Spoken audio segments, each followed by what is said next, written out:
We are now live. Welcome to the show, everyone.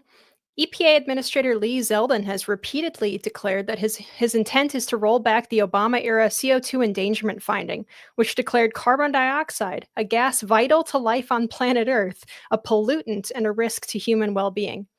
I'm still waiting to see what happens when they discover what oxygen does in high concentrations. Also, the Pennsylvania governor's residence was firebombed, apparently by a self-declared socialist. Just wait until you see how the media spun that one. China responds to Trump's tariff regime, and a multi-billion-dollar climate program under the USDA has been canceled. We are going to talk about all of this in episode 491 of the In the Tank podcast.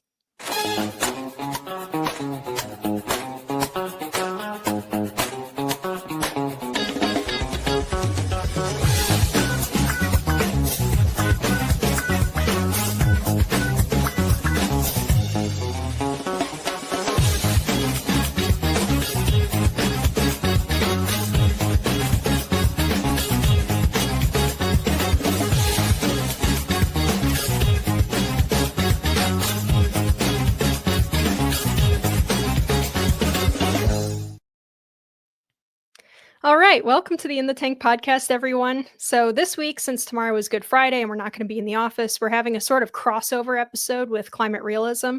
So I am Linnea Lueken, and today, as usual for In the Tank, we have Jim Lakely, Vice President of the Heartland Institute. Jim? Hey, how's everyone doing? I'm not doing so great. I'm not doing so hot. I've been sick all week. I'm trying to get some energy level up. I'm sure there'll be something in here rant-worthy.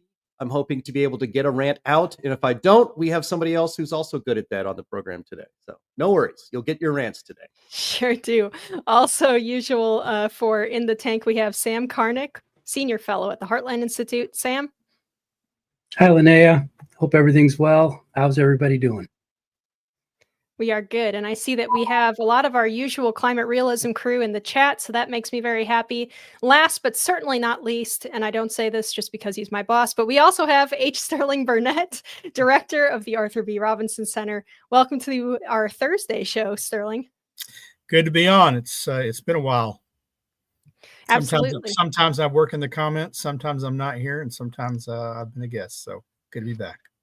So we tried to make this a big crossover episode, but Chris Talgo was unfortunately not able to make it today, and nor could Anthony Watts join us. He is on a top secret project right now, so unfortunately we don't have him. Before we get started, everyone, as always, if you want to support the show, you can go to heartland.org/inthetank and donate there. Please also click the thumbs up to like the video, and remember that sharing it helps break through some of YouTube's suppression, or even just leaving a comment helps too. If you're an audio listener, you can help us by leaving a nice review. All right, so normally we do an unhinged segment, but I'm actually going to roll it over into topic number 1 today because it is crazy. So the first topic we're going to look at today is the Pennsylvania governor's mansion was firebombed by an angry leftist, socialist, anarchist, whatever it is. And the media spin on it has been something to behold. So we have this from ABC News. Cody Balmer, who is suspected of starting a fire on Sunday at Pennsylvania Governor Josh Shapiro's residence, was denied bail at his arraignment on Monday. Balmer, a mechanic who had previously expressed disdain for Democrats on social media, was arrested in connection with the fire early Sunday, sources familiar with the suspected arsonist told ABC News. Shapiro and his family were in the residence at the time of the fire, which was reported at about 2 a.m. ET Sunday. They were evacuated safely and were not injured, according to state police. Balmer was identified as a 38-year-old residing in Harrisburg, and he allegedly made 2 Molotov cocktails from Heineken bottles that he had at home and threw them inside the governor's mansion after breaking a window with a hammer, according to court documents. So, what ABC neglects to mention in their article, which tries very hard to emphasize the alleged arsonist's dislike of the Democrat Party, is that he has a social media history of just general anarchist content, not anarcho capitalist, just plain old anarchist, and has on at least one occasion called himself a socialist. He's certainly just insane in general, but it's pretty gross how the left tries to spin this stuff. So I thought it worked for Unhinged as well as our first topic today. Pretty major point in the news to have a major politician's house burnt, or like firebombed, basically. So, Jim, is this just kind of becoming the norm in American politics that people get their houses torched? I remember when I was in college, our local Republican, like GOP office got firebombed. Someone broke the window with a brick and then set fire to it, completely ignoring the fact, hopefully ignoring and not just doing it anyway, that there were apartments over the GOP office. And so people were, they could have been seriously hurt or killed. This just seems to be happening more and more, or maybe it's just a media artifact. I don't know. Jim, what do you think? No, I don't think it's a media artifact. And I think Sam might be able to recall this better than I, but it just occurred to me as you were setting this up for us, Linnea, that I think in the 70s, I mean, first of all, the Weathermen, hard leftist outfit, a mentor of Barack Obama, helped lead the Weathermen in the 70s. They firebombed Congress. There was an actual terrorist attack in the sacred building of Congress, not something like that happened on J6, but actual terrorist attack on it. We've had 2 attempts. People forget all this stuff, but this violence is always supposed to be coming from the right, but seem to be in real life happening from the left. I mean, we had 2 attempts on Donald Trump's life. That was not done by a Republican. We have Tesla dealerships being set on fire, vandalized, and even random people who own Tesla vehicles, having them keyed in parking lots or being like harassed on the highways. We had the BLM Antifa riots all during the summer of love in 2020. We had, in the context of all this, you had Democrat politicians, prominent ones like Maxine Waters back in the day. Remember that clip? Get in their faces. That don't let them, have any peace. Get it. If you see them in a restaurant or in a gasoline station, you get in their faces. Remember when Trump administration officials in the first term were run out of restaurants? I think even Ted Cruz wasn't in the administration and he was harassed in a restaurant. And then we have Luigi Mangione, who assassinates a healthcare executive or CEO. And then you have people on the left, including some in the leftist media, calling him a folk hero and just sending him love letters. And, you have leftist protesters who I guarantee you did not vote Republican in the last ever election in their lives, holding signs outside saying free Luigi, and then we have now this. We have a hard leftist firebombing the governor of Pennsylvania, trying to kill him and his family during Passover. And this is all coming, all of the violence in our country comes from the left, certainly in very recent memory. And this is being encouraged by Democrats. I mean, the media used to ask every Republican that they would come across on Capitol Hill or anywhere else to denounce so-called violence or rhetoric that people on the right might engage in. Nobody is asking any Democrats to denounce this violence. In fact, they should be doing this on their own.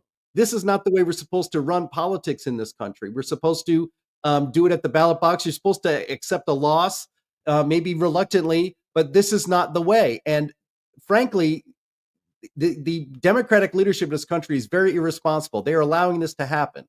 Sterling and Sam, you may remember the term. I believe it's stochastic terrorism, which I believe the definition of it is, this was a few years back, in which the right wing and Trump were supposedly setting the groundwork for terrorism on our streets, terrorism that never actually happened.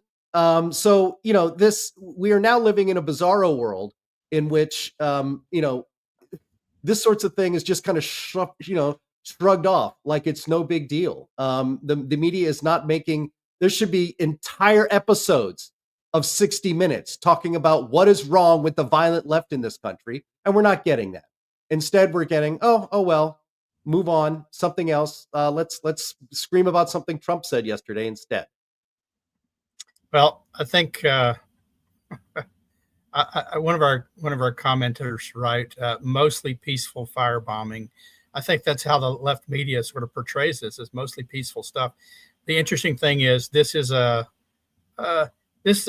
person who attacked a Democrat, and it's because they're not going far enough left for his comfort, right?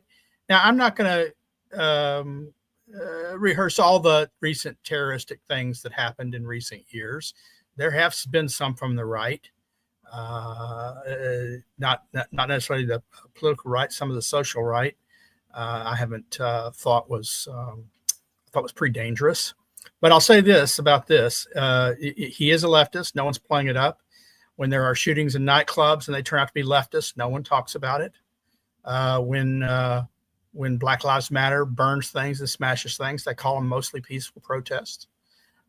You've got Democratic representatives who mock the handicapped, say things that if a Republican had said, they would be castigated and it would be all over the press. In the end, political violence has been with us for a long time. We've had assassinations in the past, and I'm not sure that it's more frequent now. I know a bit about the Old West, and I know that if they didn't like politicians, they used to run them out on the rails sometimes. So, but it's bad. Josh Shapiro's right. It should be wrong on the left or the right. The left should be coming out on this, but the Democratic Party is fraying. Look, I think this is a symptom of the extreme in the Democratic Party destroying. In some sense, I'd almost like him to destroy the Democratic Party. But I mean, just this week, the head of the Democratic National Committee said he's going to spend $20 million going after incumbent Democrats, not Republicans, incumbent Democrats. Why? Because they're not leftist enough. So he is a political internal terrorist in his own party. And so what to say about that? Other than the violence is never justified. The right and the left should decry it at every chance they get. And it seems to be the left that's not decrying it at all. But they're making excuses for it. When you see news reporting of cars burning in the background and building windows being smashed, and the reporter with a straight face stands in front of it and says, the mostly peaceful protest, I don't know what to say about that other than journalism is dishonest. Yeah, it's one of the most iconic, I think, news segments of the last 20 years, probably. Sam, do you have anything to add there? Yeah. Yeah. Yes. The media have been biased for decades. There's no question about that. And of course, what was interesting was until this century, they continuously denied it. They said, no, we're not biased. This is just the way things are out there, and we're reporting the truth. And we occasionally have commentators on, and they're accurate. But in recent years, it's been a matter of them saying, no, we're right to do this. We should say whatever we want to say because it's good for the country. We're the patriots. We're the ones who know what's best for the United States. And this information that is coming out there is deceptive and wrong because it makes people think differently from the way they should. So the media have basically gone away from any kind of pretense of honesty and fairness and just said, so what? We say what we say because it's good for y'all, and you're going to have to learn that that's just the way it is. So, of course, their ratings have gone down and down and down. President Trump has amusingly commented on that frequently. And so they have lost their credibility, but they still do have a fairly strong viewership, but it's simply as the statement goes, they're talking into an echo chamber and so on and so forth. I think that the most important takeaway for me from this is, what does Taylor Lorenz think of this guy? Is she attracted to him? I don't know. I guess I just want to say one more thing. You know, you really focus on the news media, and I think Ed Reed's got this right. Reporting is boring. Journalism is more exciting.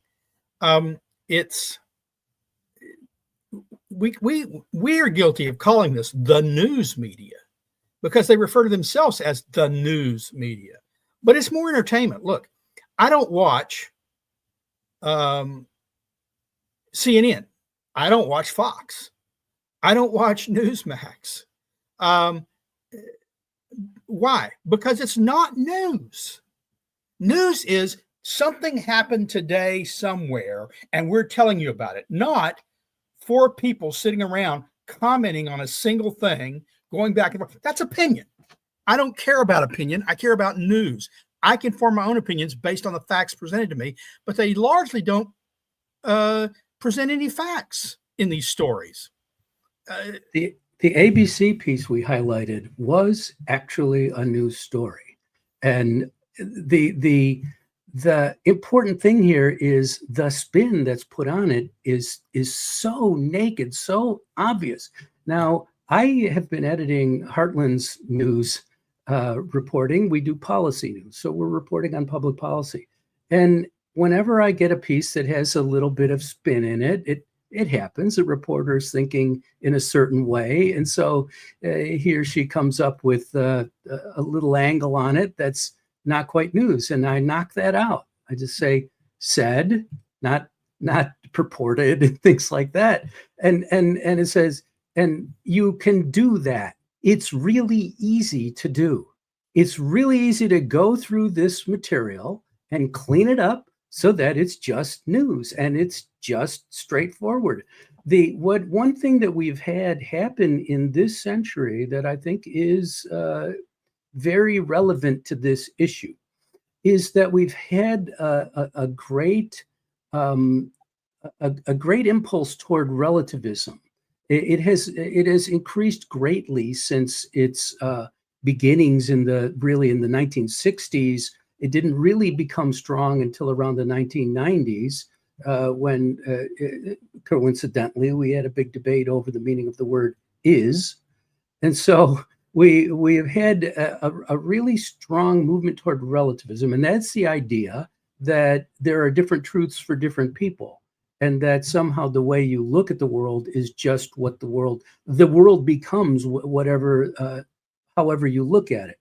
So what happens here is that when you turn the news this way, you can presumably you believe that you're doing it to change people's minds, but you also believe you're doing it that this is fair, that it is in fact the case that this man does dislike the Democrats. First of all, ever referring to any Democrat politician in this day as centrist is disgustingly wrong and false and deceptive. So what we are looking at is the difference between the far left and the absolutely, completely mind-blown, insane left here. And that is the conflict that the Democrat Party is undergoing. To me, a big element of this is the embrace of relativism, because once you do that, there's no center there. It can't hold. And so facts become malleable. The story, you can say, well, this is true, that he in fact doesn't like the current drift of the Democrat Party. But of course, that is obviously false in its implication. The implication being that he's a pro-Republican. But I want to just allude to something that we've talked about other times on this show, In the Tank, which is that one thing that the Trump administration has been doing in its responses to the court orders against them is, and they've been setting it up in their actions and in the way they convey them.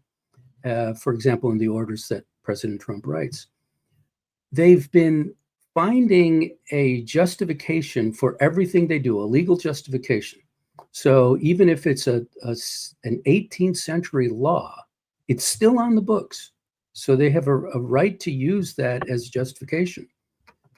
They are now doing, in reality, I think, the something like what Democrats have been doing for decades, which is use what you have and make it work, because success is the only way to win. You can't win just by saying, okay, we're more moral than the other side, so please do what we ask.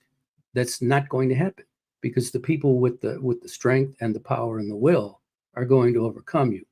So I think that both of those trends are in fact putting a big pry bar in the middle of the Democrat Party. And you can certainly see disputes on the right. The right is made for disputes because we believe in freedom, we believe in liberty. So that's fine. That's just the way it's always going to be. But on the left, they have really kept their people in line over the decades, and that is falling apart. That to me is a very central element to this story. Just add a couple things here. People in the chat had remembered, I'd forgotten on my list. It was quite long already. But we got to remember the attack on Rand Paul when he was mowing his lawn, broke 2 of his ribs. Democrats still today make jokes about that, like it's funny. And then, of course, there was the shooting at the practice for Republicans for the congressional baseball game that almost killed Steve Scalise. And I think 9 people were injured in that. And then the shooter, a Bernie supporter, radicalized on Facebook, of all places.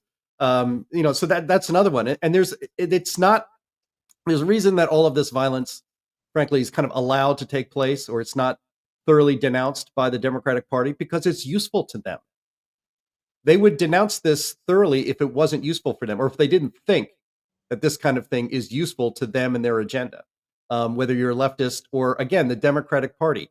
There should be demonstrations, peaceful demonstrations. People holding signs saying, like Luigi belongs in jail, or, ballots, not guns, things like that. But we don't see that. And frankly, it's because for many years, Sam, the left has employed these sorts of tactics because it is useful for them. They are the party of revolution. As Linnea kind of pointed out, we don't quite have the proper drop for this segment of unhinged. But there are a lot of people on the left that the Democratic Party relies on, frankly, as their ground troops, who are unhinged. And there seems to be very little interest at all in the formal Democratic Party, especially among the leadership, to rein it in. And as we've all pointed out, very little interest in the media applying pressure on those Democrats to rein it in.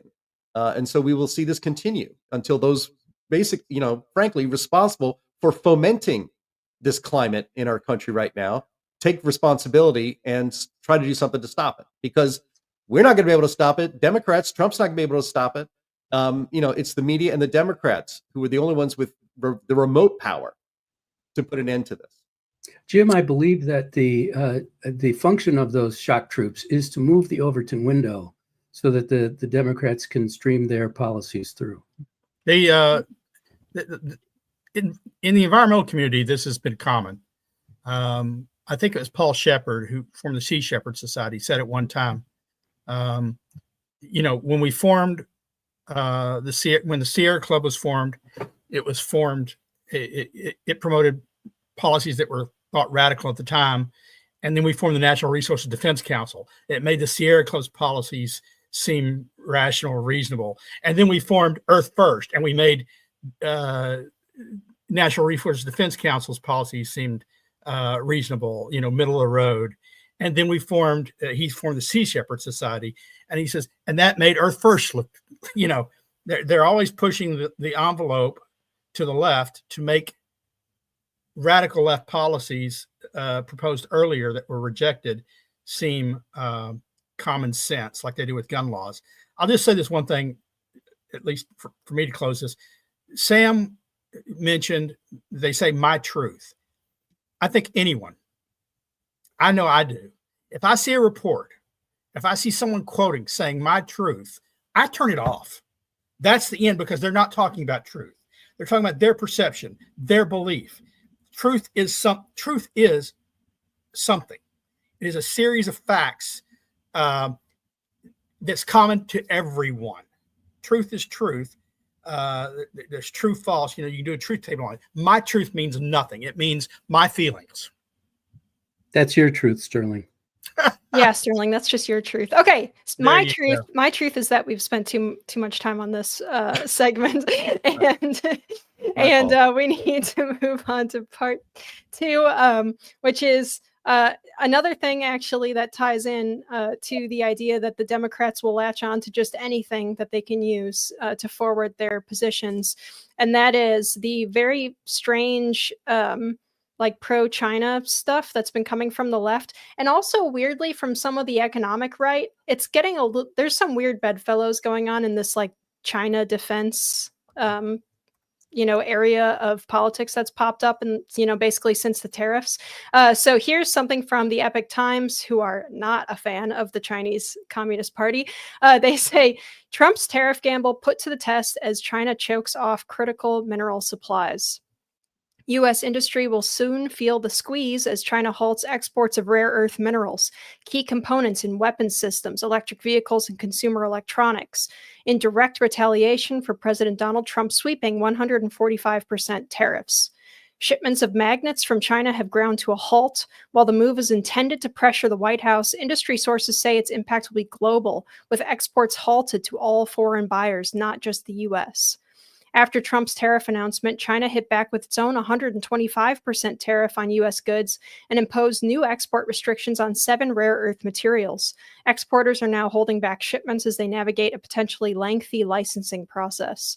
Overseas deliveries of magnets, vital for assembling cars, robotics, and defense systems, come to a halt on April 4th as the new rules took effect. Okay, I'm going to stop right there. So we've talked about this a whole bunch of times before on the Climate Realism Show, and I believe here on In the Tank in the past.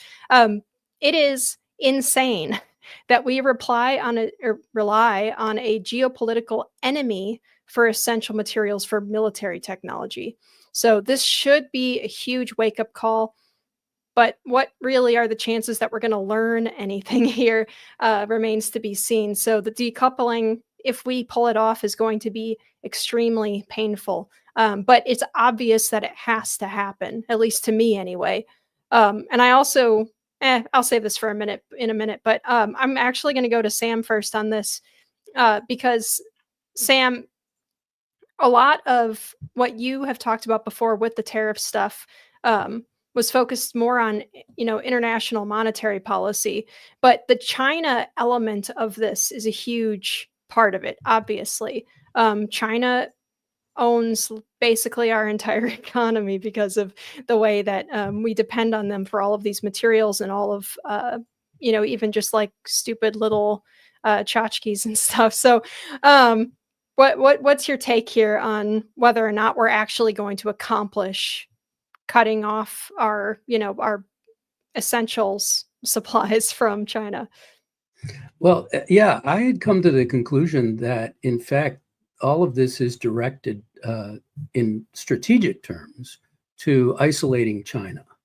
And I think we've definitely seen that over the past couple of weeks with so many other countries saying that they want to negotiate with the United States on lightening their restrictions on trade with the United States, and in particular on items coming back to them from the United States. So that's very clear to me that that's a factor here. And the thing that Trump seems to be doing is forcing countries to make a choice, China or the United States. All the power in that situation is with the United States. So it is a big gambit, no question about it. and there will be, as Trump said in the original chats about tariffs, his comments about tariffs, that there will be adjustments that need to be made, and there will be some pain, as he said. Now, as far as getting the strategic minerals and so forth, it takes, I think, an average of 29 years for a mine, and this is something that Linnea, you'll probably have more expertise on, but certainly have more expertise on, actually. But it takes an average of 29 years for the U.S. to bring on a mine and so forth.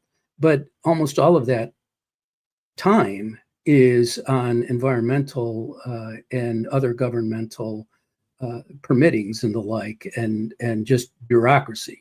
You could sweep that all out of the way, and because really what it is, I know it's difficult. You have to find these things, and then you have to dig them out. But really, that is all you have to do. You have to find them and dig them out. The putting of the placement of all these restrictions on it and making it take years and years for all the environmental reviews is where all the delay really comes in. And there is a certain amount of these rare minerals already in the market out there. So we should be able to get through a transition if we desire it. But there are certainly certain elements of the American, let's say the American elites who, as you alluded, are not really fine with Trump, and therefore whatever he does is wrong. But the isolation of China, I think, is in fact part of this whole process of reworking the global economy so that it is more free and fairer. Now, you could mess it up. It's entirely possible that Trump will mess things up, but if he does, it will be in making concessions, not in doing this process that he's been in, not in having that process go through and being very forceful about it. It will be if he makes concessions to allow all the existing burdens on trade to go forward, because they do invariably work against the United States, so that we are continually being consumers, and we are given less ability in the world markets to be producers, and that's not a good position to be, as you indicated in your comments. So I think that what we have here is the isolation of China is sort of like the central strategic peg of this, but the overall goal is to free the United States economy, the U.S. economy, in international terms and within our own country, because that is affected by what happens elsewhere. Yeah, and to make it clear for the audience, so also, in the United States, we do mine for some of these rare earths here, but we send all of them to China or Brazil for processing. So Sterling, I want you on this. I've been working on this longer than anyone on the show. I worked on this a decade and a half ago when I was at the NCPA and wrote several papers on this. I'm not going to speak about the tariffs. I've got my own views of the tariffs, both the good and the bad. I'm not going to talk about the geopolitics necessarily of isolating China, though I think it's a good idea. I think we should do it along a number of different paths. But on the rare earths question in particular, it was always madness to depend on China. And everyone says, oh, well, China doesn't have all the rare earths. That's true. Rare earths aren't that rare, but they're scattered in small particles across the earth. There are some places where the pockets are more economically recoverable than others. We used to get some rare earths from coal mining as a side benefit. The waste, what's considered waste material, had some rare earths in it. We've stopped coal mining. We've reduced that. We have, as far as I know, one rare earth producer that was a former mine for some other things, I think copper, in the U.S. right now. But it's struggling because it doesn't get, we don't buy American. And even if we did, as we point out, as Linnea pointed out, this is the key is, even though China doesn't control 100% of the rare earth market production of rare earths, they do control a large percentage of it, maybe 75%, because they allow mining there. They get it done. They, the left, when they say, what we like about China is they can get things done. They can. They don't care if it's killing people. They don't care if it's polluting streams and rivers, but they control about 99% of the refining capacity. It's not just that they go to Belt and Road and mine in Congo and mine in other countries and ship it back to them. The point is, everything, if it's produced in Australia, it's going to China for refining. If it's produced in America, it's going, and you know why? Well, refining is another dirty business that causes a lot of pollution, and people don't want it in their backyard. So we have offshored death and destruction, environmental pollution to China because we don't want to, it's unsightly. It can be done cleaner. We do a lot of things cleaner here in the US, but we can't mine here. 29 years to get a mine off, a new mine. Biden, to be fair, Biden recognized this, or at least he genuflected to recognizing this. He said, we've got to produce these minerals here. And then he imposed climate restrictions that made it harder, even harder than it already was, to start a new mine. So he undercut his own claimed effort to produce rare earths here. In the end, we cannot, it is more than dangerous. I think we could get rid of all the green technologies. I don't care a whit about wind and solar. So if we don't have rare earths for wind and solar, don't care. So we don't need to build any more windmills, and solar panels don't need to be dependent on China for that. But rare earths go into cell phones. Rare earths go into televisions, if people care about that, and computers. And from a national security perspective, well, communications devices are pretty critical, but even the screens in jet fighters and rare earths go into missiles.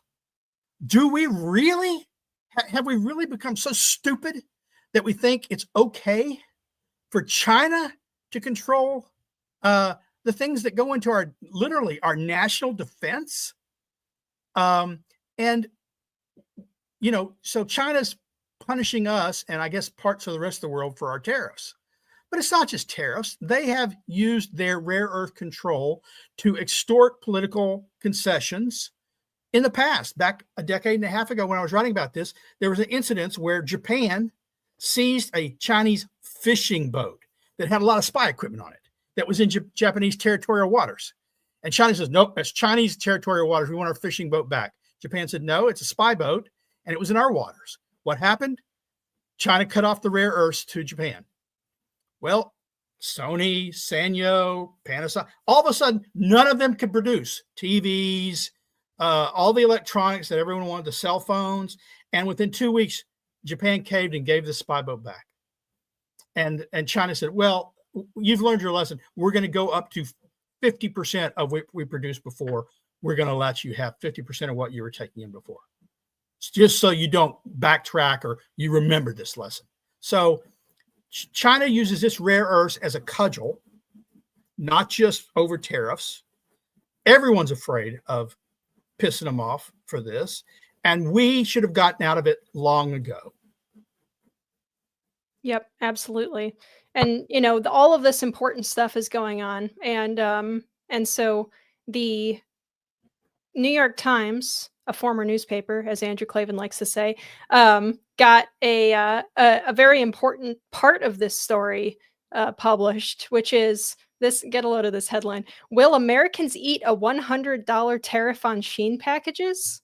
The Trump administration's plan to add steep fees to packages from China will deal a blow to Temu, Shein, and some TikTok shop sellers, worrying American consumers.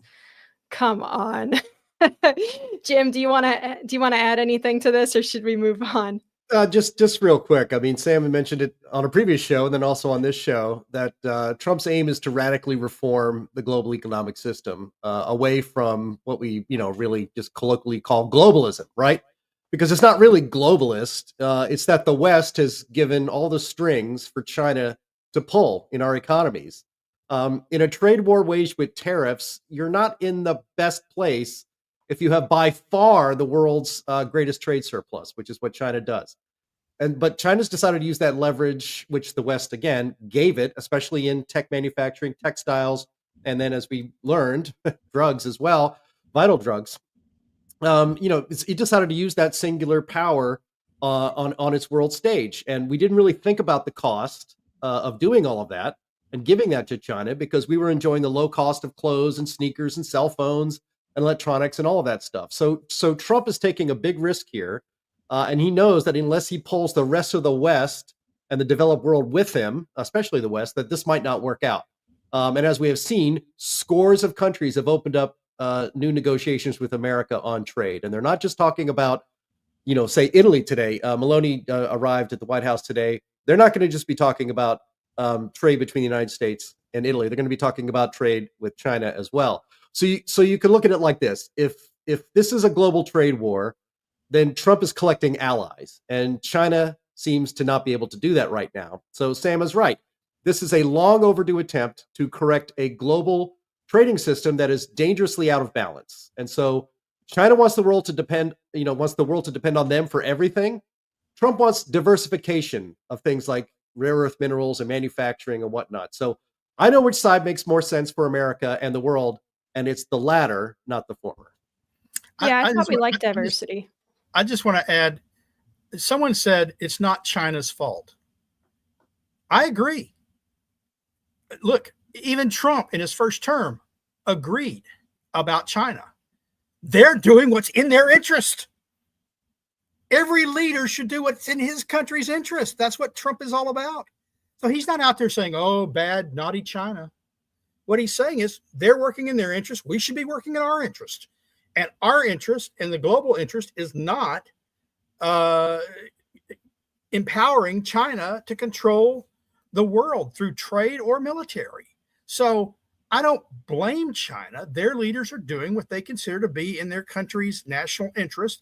And our leaders should be doing the same dadgum thing, every one of them. They're elected president of the United States of America, not the world. Not a big global panderers or statesmen on the world stage. They're supposed to take care of America first. You're so right, Sterling. China has one-party rule.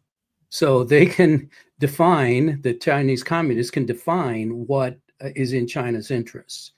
We don't have that. And so when Donald Trump and his team say, well, this will be in America's interests, immediately there are people, I think, who honestly don't want America to thrive, don't want America to succeed in this country. And they are in the millions. And some of them are throwing Molotov cocktails in governors' houses and shooting healthcare executives. And they were rioting in the streets in 2020, trying to make sure that we wouldn't have honest elections, and all the other events to which Jim alluded to so eloquently earlier. Let's recognize the truth here, that there are a lot of people who they don't want the United States to be the United States of America. They want it to be a different kind of a country, one in which let's be real here. They want it to be much more like communist China, and that's the fight we have here, and that's what people like us and our lovely viewers must all take up. The knocking down, the destruction of this pretense that there are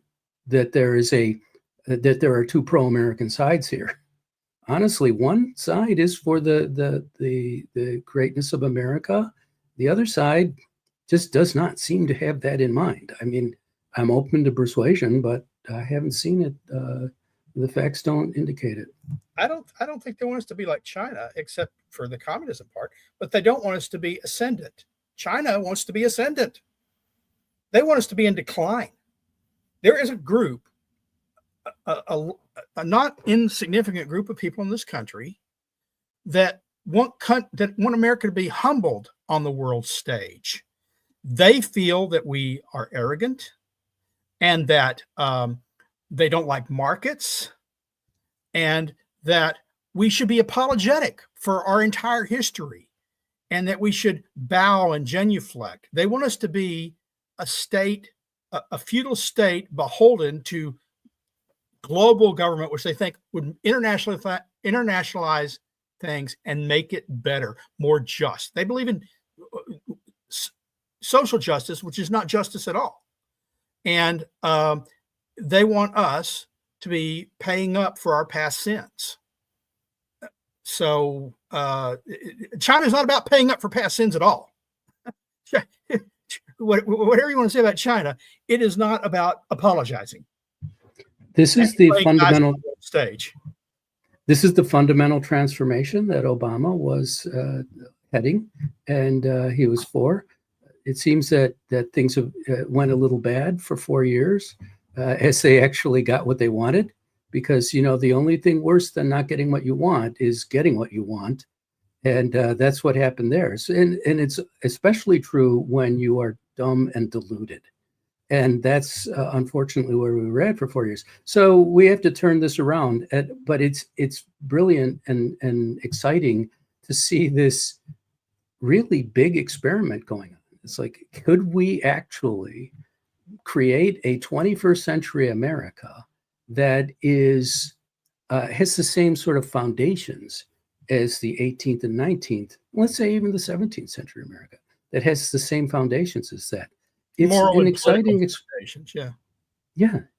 an exciting experiment, and people who believe in innovation and believe in freedom we should feel very positive about this, instead of looking at it, oh, tariffs, it's a rule, it's a bad thing. Oh, it's not, it's a tax. But lighten up. The way I put it is tariffs are taxes, but so are other taxes, and some are even worse. Okay, I'm going to cut you guys off right there. We're almost at an hour already, and we have 2 more topics to go here. So shifting more towards our focus, or our focus more towards the climate kind of related subjects that we've got, up for discussion today. So apparently the USDA has had this multi-billion-dollar program for climate related farming projects. So the U.S. Department of Agriculture from USDA announced on April 15th that it terminated a $3.1 billion climate-related farming program after finding that it didn't align with the Trump administration's priorities. So basically, the USDA said that they wanted to slash all of the bureaucratic red tape now that they have for farmers. Apparently, it was very burdensome to get into these programs, and especially burdensome to try and get any money at all to farmers through this program. So the agency added that most of the projects provided too little money to farmers and incurred too much in administrative costs. It became clear that the majority of these projects had sky-high administration fees, which in many instances provided less than half of the federal funding directly to farmers, the USDA said. So some projects may be allowed to continue, or grantees can reapply to a reformed version of the program if they prove that a minimum of 65% of their funds will go to farmers, and if they had distributed a payment to a farmer, any farmer, by December 31st, 2024.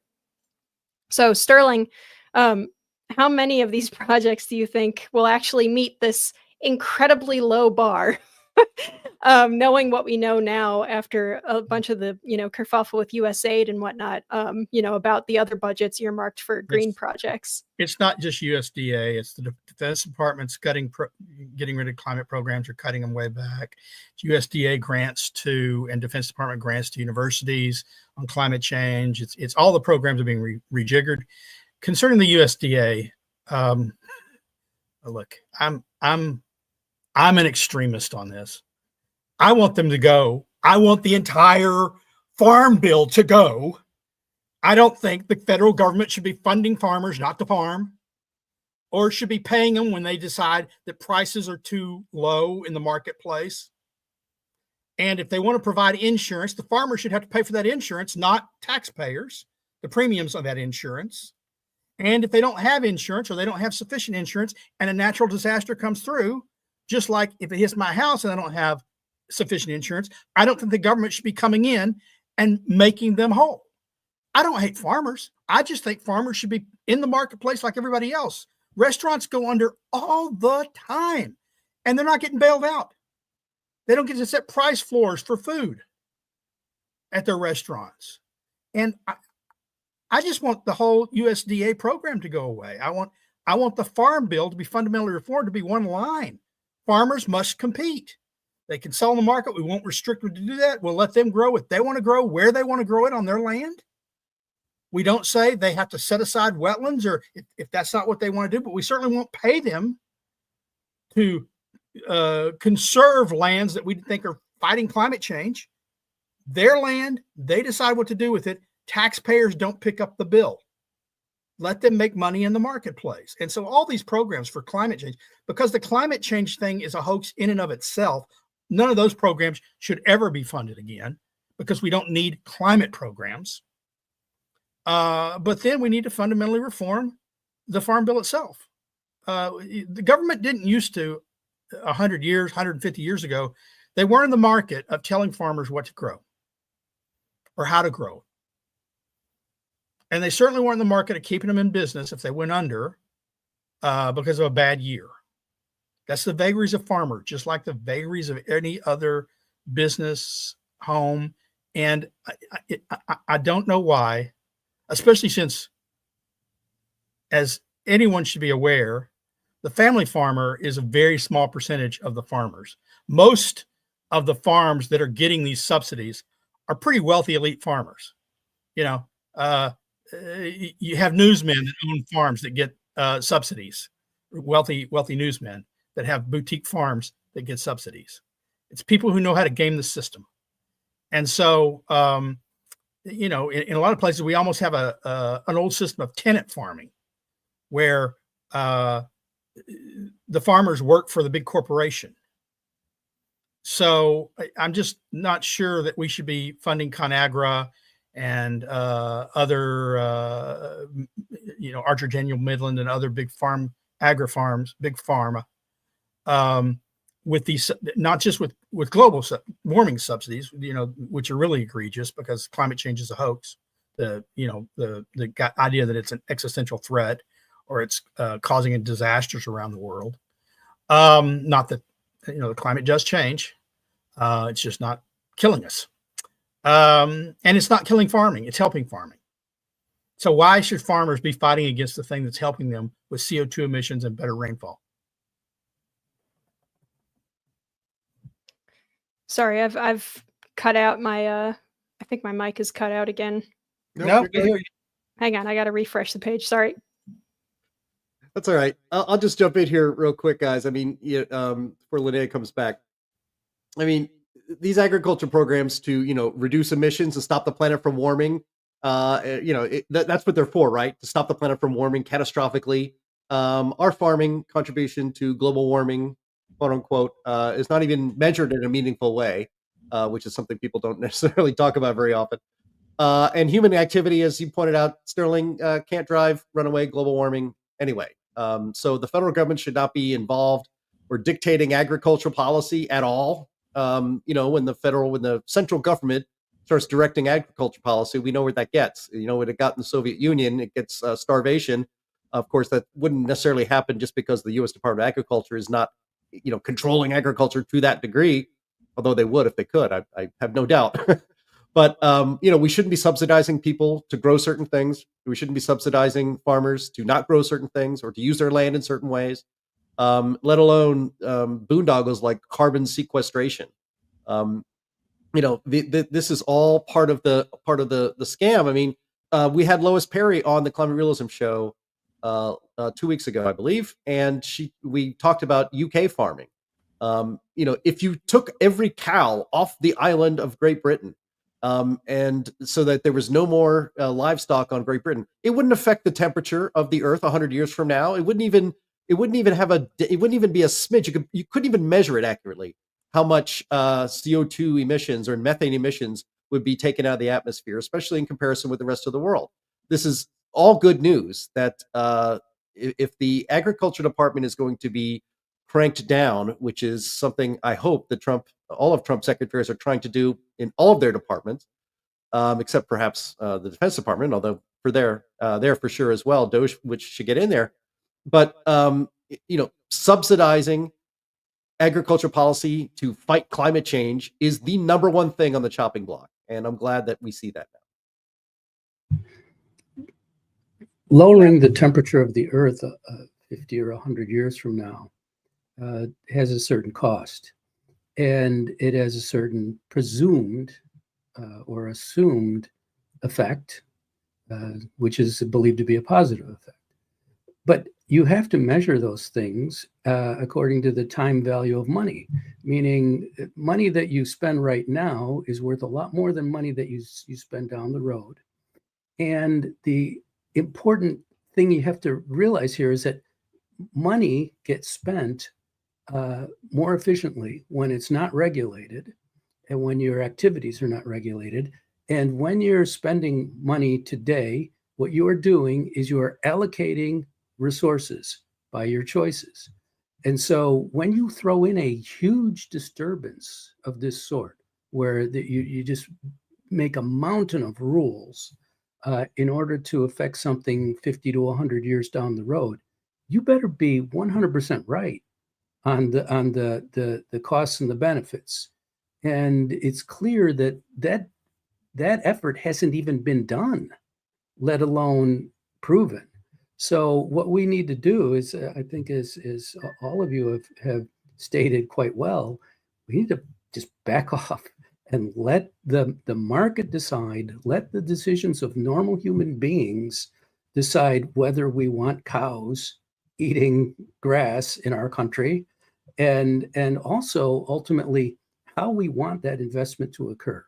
And one of the things that is really central to that is the international system that we have, which denies American farmers markets in other countries. And that's been true for just about ever.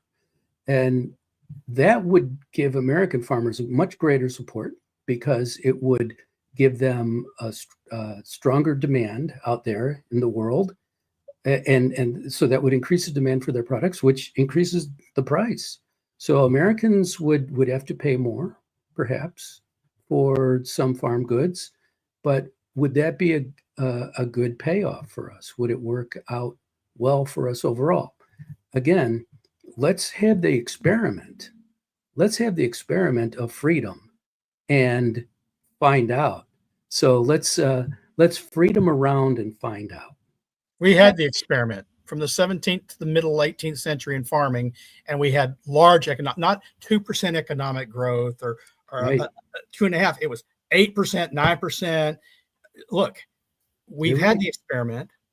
We know that farmers, they've been around for 10 to 12,000 years, not industrial farming, but since we went to agriculture. We know that they suffer in bad weather. We now have insurance industries that can take up for that, but it should be done privately. Farmers will survive. Farms, not every individual farm will necessarily survive, but we're not going to run out of food if we end the Department of Agriculture's farm programs, and especially if we end programs that are actually working against food production, like climate programs. All right. Just no, quickly, Sam, I okay, can't let I'm you. sorry. I'm sorry. I can't I let just wanted you to ask you a because- question, but that's all right. because we have to move on to our main topic because it's already 2:00 Eastern. And so, okay, endangerment finding. This is our favorite thing to talk about because it is one of the main pillars of, as Lee Zeldin told Breitbart, the holy grail of the climate change religion. It certainly is an important pillar for American regulation and policy when it comes to climate issues. So basically, it came from a 2007 Supreme Court case that decided the Clean Air Act was broad enough to include carbon dioxide, but it did not direct EPA to regulate it. But here's how Zeldin's EPA describes its construction by the Obama EPA. So this is what they did, which was pretty sneaky. So they say slicing and dicing the language of the statute, it made an endangerment finding totally separate from any actual rulemaking setting standards for emissions from cars. EPA argued it had the authority to do this because Congress didn't specifically forbid it from taking the approach. So the endangerment finding intentionally ignored costs of regulations that EPA knew would follow, and indeed ignored any other policy impacts from those regulations. The finding also took an unorthodox approach with the alleged pollutant at issue. It focused not solely on carbon dioxide, but on a mix of 6 gases, some of which cars don't even emit. Contrary to popular belief, the finding never makes a straight line conclusion that carbon dioxide from new motor vehicle engines is causing endangerment.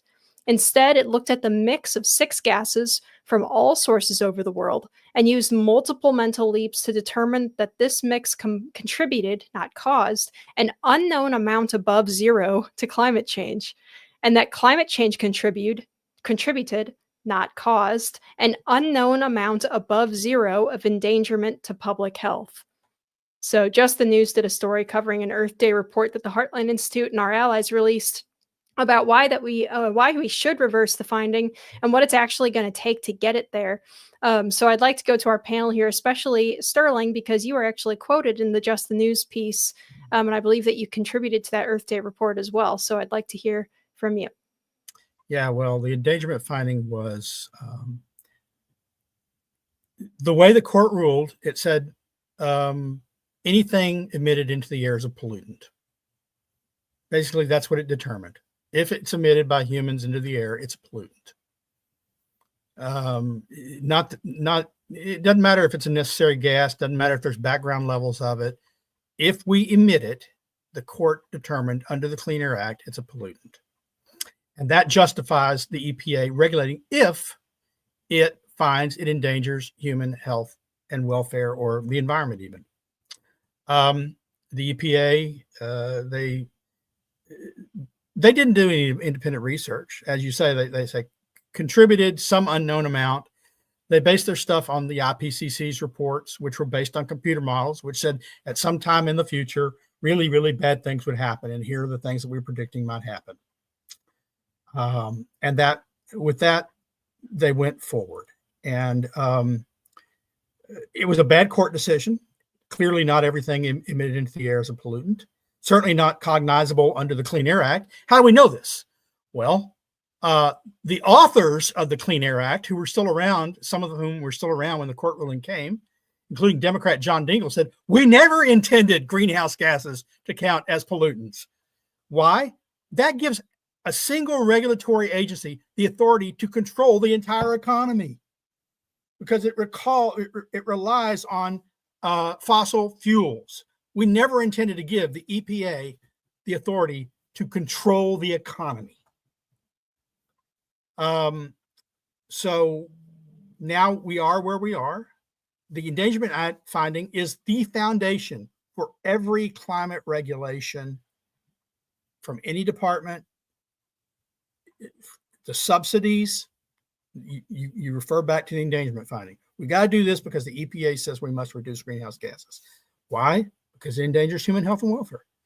You get rid of this, you pull the rug out from under, not just things from the EPA on power plants, not just car standards, because there'll be some car standards that still be around.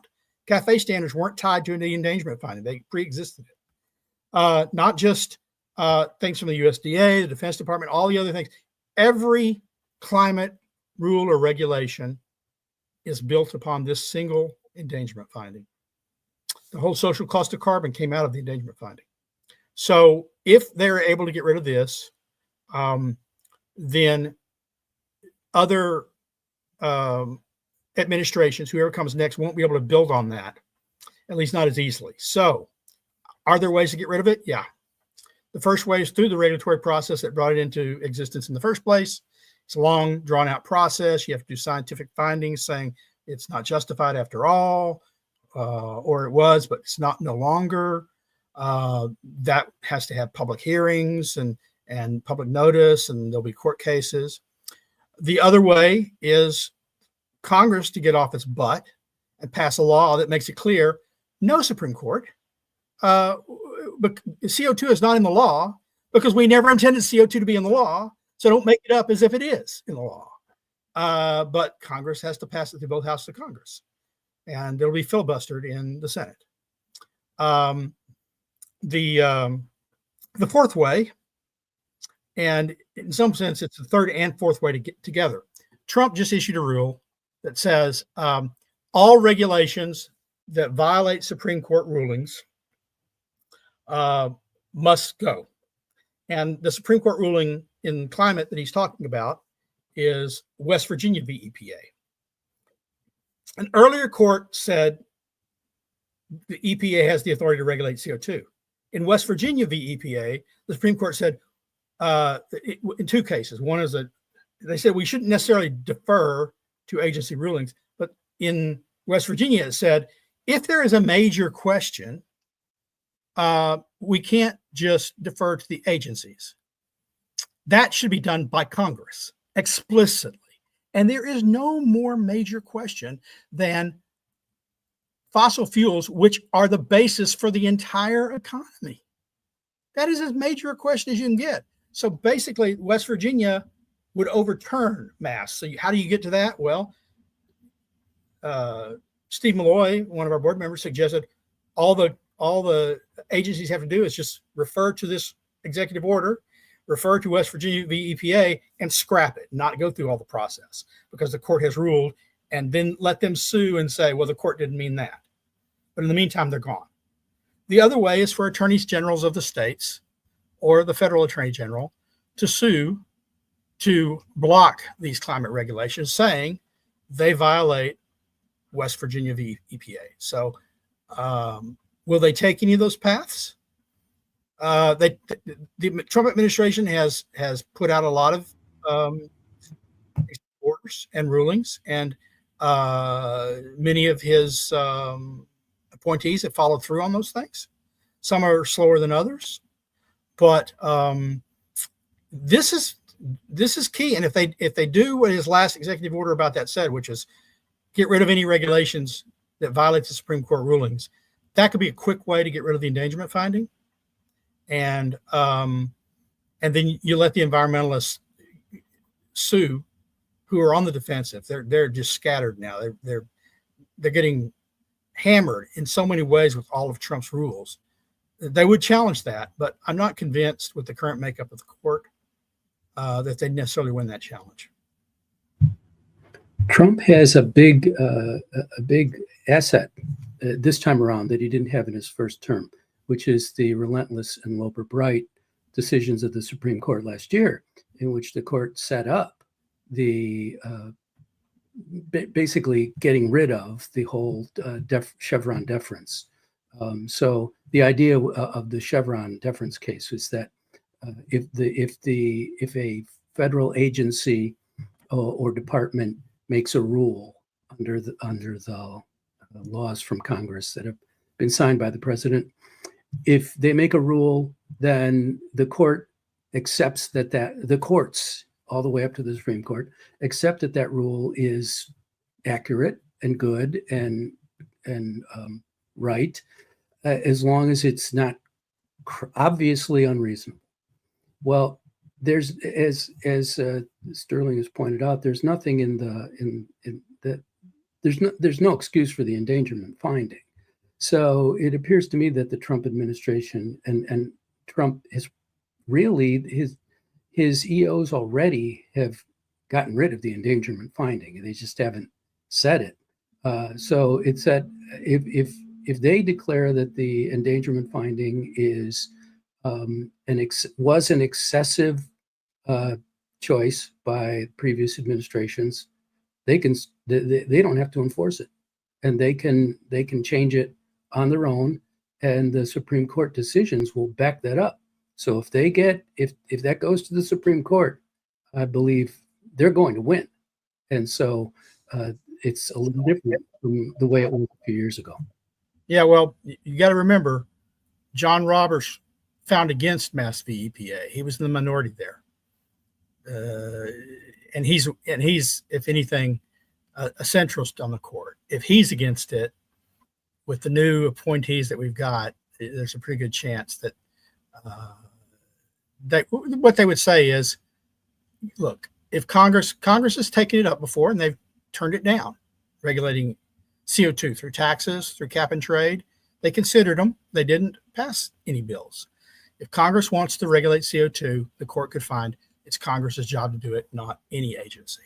Right. And I think the court knew that that implication was there last year when they made these decisions. Right. So this is all set up for a very good positive change. Let's remember that the EPA stole this authority. This was not granted to, as Sterling's pointed out, was not granted by Congress or anybody else. They just declared that, you know what, we're just going to consider carbon dioxide emissions from humans only. The carbon dioxide emissions from the oceans, I guess, is not a pollutant, but the carbon dioxide emissions of humans is a pollutant, and so are cow farts, apparently, especially if they're on human farms. But wild buffaloes, that's not a pollutant when they fart. I don't know. And so let's just remember that this is a remarkable thing and one of the great things about the results of the 2024 election, because this is an EPA has no close moment, because we are now returning, hopefully, to the reality-based world. We are resetting our assumptions. We are correcting the fiction that human emissions of carbon dioxide is harmful and therefore must be regulated as a pollutant that is harmful to human health and also to the health of the planet itself. That's a fiction.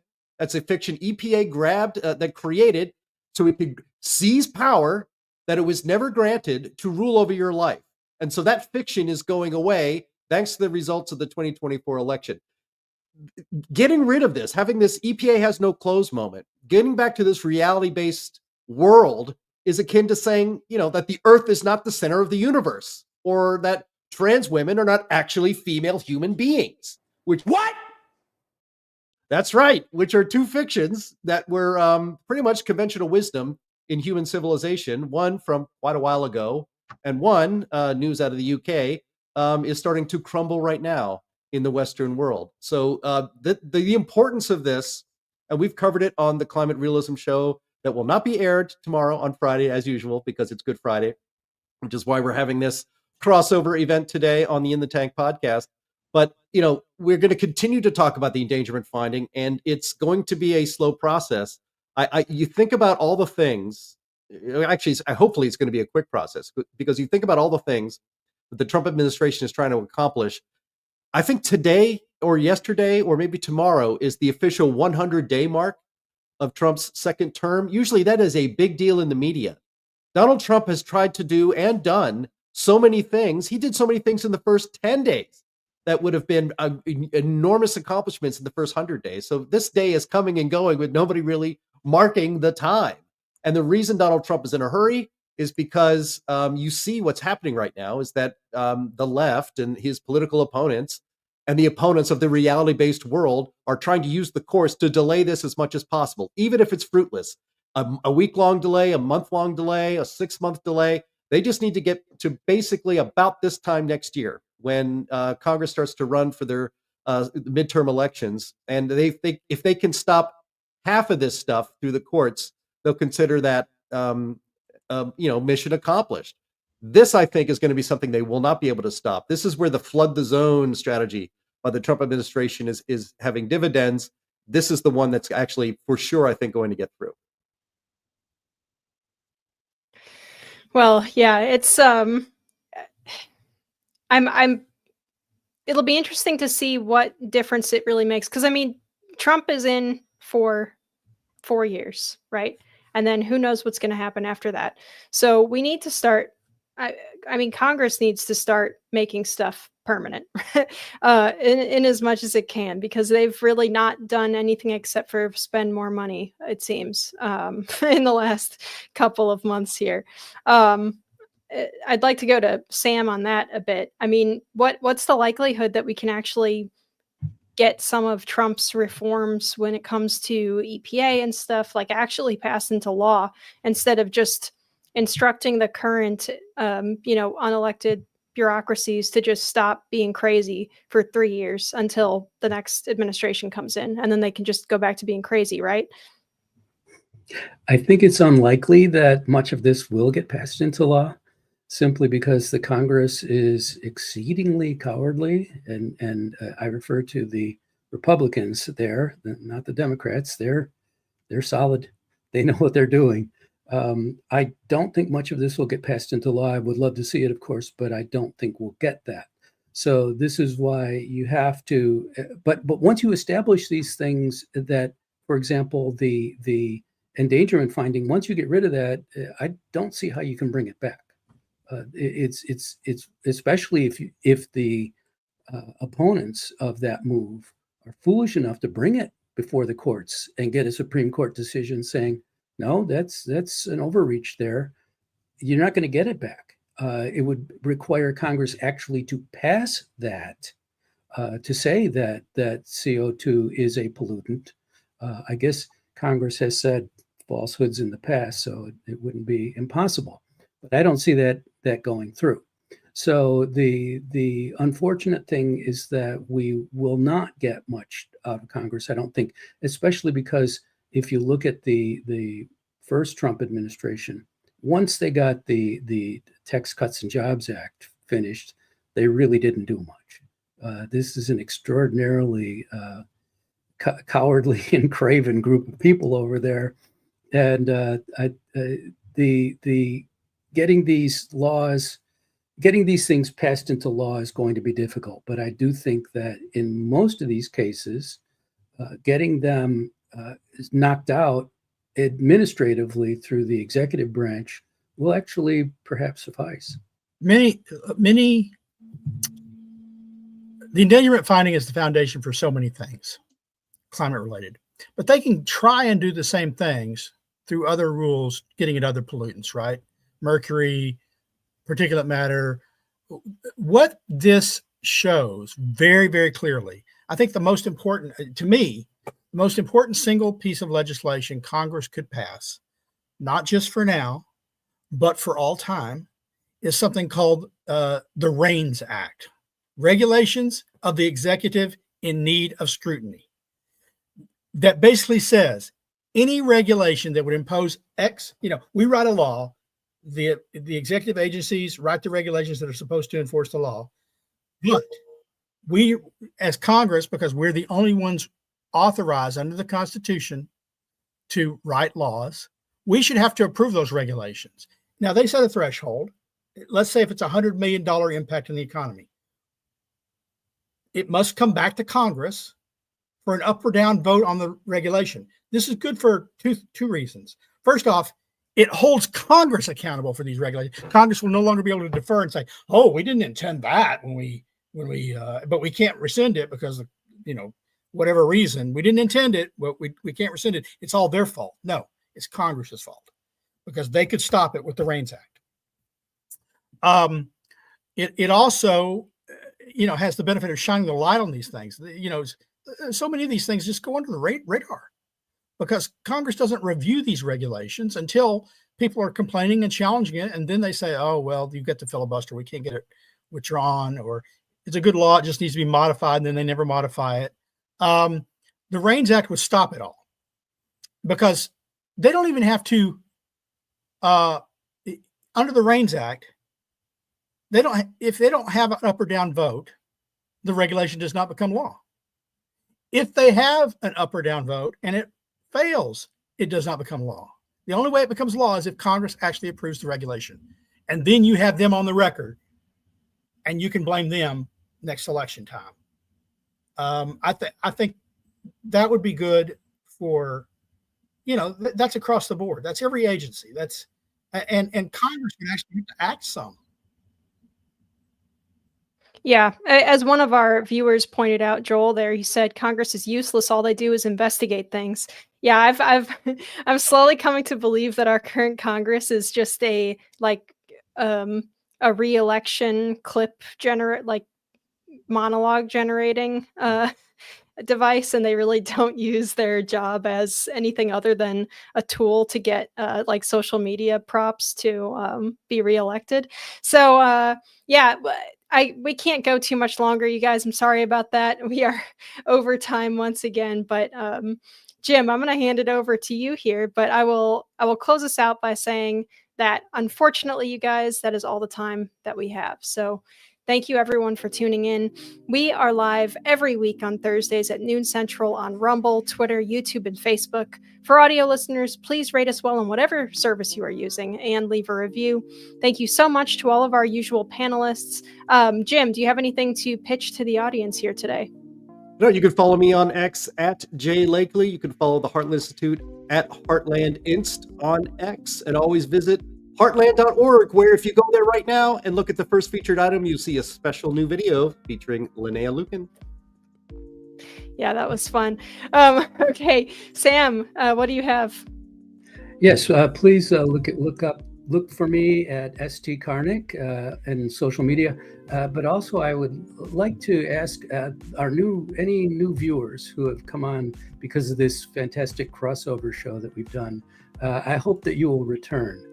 This is a fun show to watch and especially to participate in. So I hope that you'll return and enjoy both shows that we do. Both days of shows.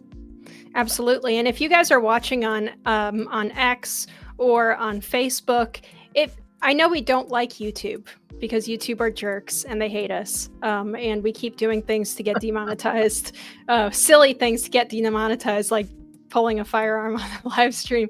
But it would help us if you guys migrated over to YouTube to watch this, or Rumble. Rumble. So one of those, it helps us with our numbers on StreamYard. That would be very useful as well. So if you're watching us on X, just open us in another tab. I don't know. It's fun. So yeah, that's Sterling. What do you have to pitch to the audience today? Well, thank you all for being on. I hope if you're not normal audience members for the Climate Realism Show, you become one. I hope if you're not a supporter of the Heartland Institute, you support us. And it would be especially good if you do throw us some support. You say things like, that Sterling Burnett's a genius. He's really why I'm all about Heartland. No, just kidding.